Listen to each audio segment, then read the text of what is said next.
Today's episode is brought to you by Bush's Fresh Food Market. Calling all foodies, Bush's is hiring. Are you passionate about food, looking for growth, development, and excellent wages? Come grow with Bush's and apply online at bushes.com/join our team. That's Bush's, BUSCHS.com/join our team.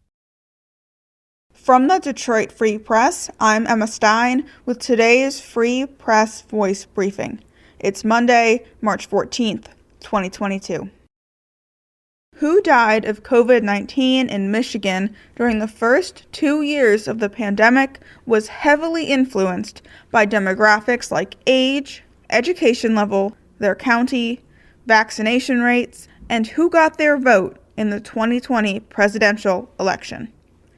According to an analysis of state and federal data, there was a higher death rate in counties where more people voted for Trump. One health policy expert said he predicted this because of the high spread of disinformation related to vaccines and masking by more conservative media and political figures. But it's far more complicated than that. Education, for example, is also a huge factor. The death rate is lowest in counties where the largest share of people have at least a bachelor's degree. And in the very democratic Detroit, vaccine rates are low and death rates are high. One expert said this is likely because, and I quote, "This is a population that has experienced deep racism and discrimination and redlining and the destruction of neighborhoods. We have a long legacy of mistrust and mistreatment." This is Lily Altavina with the Detroit Free Press. Jo is 12 years old. She struggles to read and write.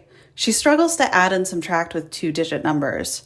Jo wants to go to school, but her parents won't send her.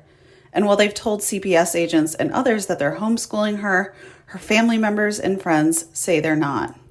Michigan law requires a child to receive an education, but there are very few ways agencies, including CPS and the Michigan Department of Education, can enforce mandatory education laws, which means Jo has only been to school a week and a half out of her whole life. The High Times Cannabis Cup is back in Michigan to rank the state's best marijuana. The annual event is touted as the Oscars of cannabis. This year, it's people's choice, meaning anyone who can legally purchase weed can be a judge. They'll have over 3,000 judging kits sent out, and so far, 10,000 people have already expressed interest in the job. In the past, judges included Ludacris and Machine Gun Kelly. The director of the competition said, "It takes real time and effort to sit down and judge this over the course of 60 days, but it's the best job you'll ever have." I'm Andrew Hammond for the Free Press Sports Department. The drama of Selection Sunday hit once again. Last year it was Michigan State on the bubble and we had questions whether they'd get in. Well, they did. This season it was the Michigan Wolverines who were stressing out as Selection Sunday began.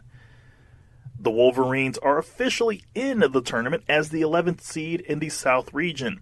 They will play 6th seed Colorado in Indianapolis on Thursday. Michigan State has been placed in the West region as the 7th seed.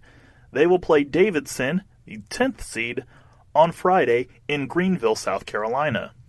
The madness was equaled on the women's side of the bracket as for the first time in history, Selection Sunday matchups were announced for the women's tournament last night. The Michigan Wolverines, participants in last year's Sweet 16, will be hosting first and second round action in Ann Arbor as the number 3 seed. They will be playing American, the 11th seed. That game is scheduled for Saturday on one of the ESPN family of networks. For more stories from the Detroit Free Press, be sure to check out freep.com. That's FREEP.com. I'll see you tomorrow.